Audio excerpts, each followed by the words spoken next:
Opening the book with a bit of excitement, the first page simply read, Diary of Victoria, Queen of England, detailing the genuine nature of the vicious murderer known to the world as Jack the Ripper and how this demonic beast was destroyed.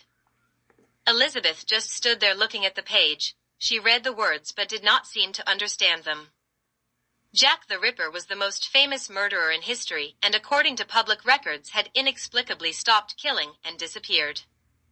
Unofficially, it was rumored among the powerful that Lord Stokely, one of Victoria's personal physicians, had gone insane, murdered several women, and then committed suicide.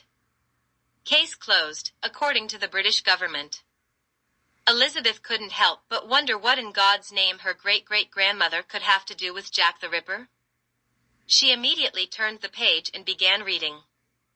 Time passed. Elizabeth was unsure of how much time had passed, but as she turned the last page of the diary she was filled with dread and horror, and suddenly wished she had not been so curious. The tale it told seemed incredible, something one would find in a penny dreadful book.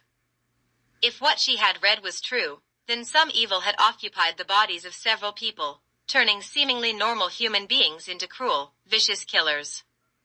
Beginning in the mid-1880s, this unidentified evil had murdered its way across America, conveying itself from person to person, eventually making its way to London in the fall of 1888.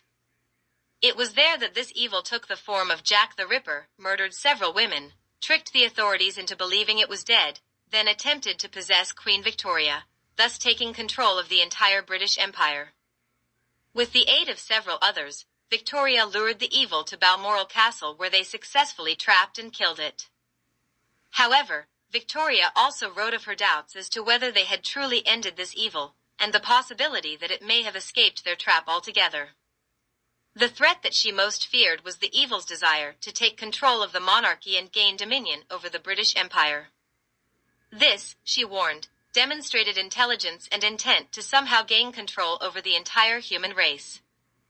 If this evil had indeed escaped, or if there were others somewhere in the world, it posed a threat to all people everywhere.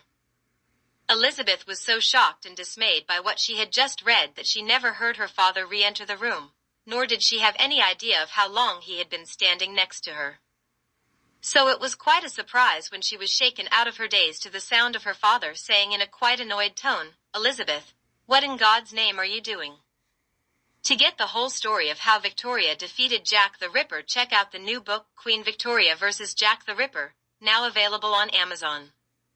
It is an amazing story which will redefine the Jack the Ripper genre. Buy it now on Amazon.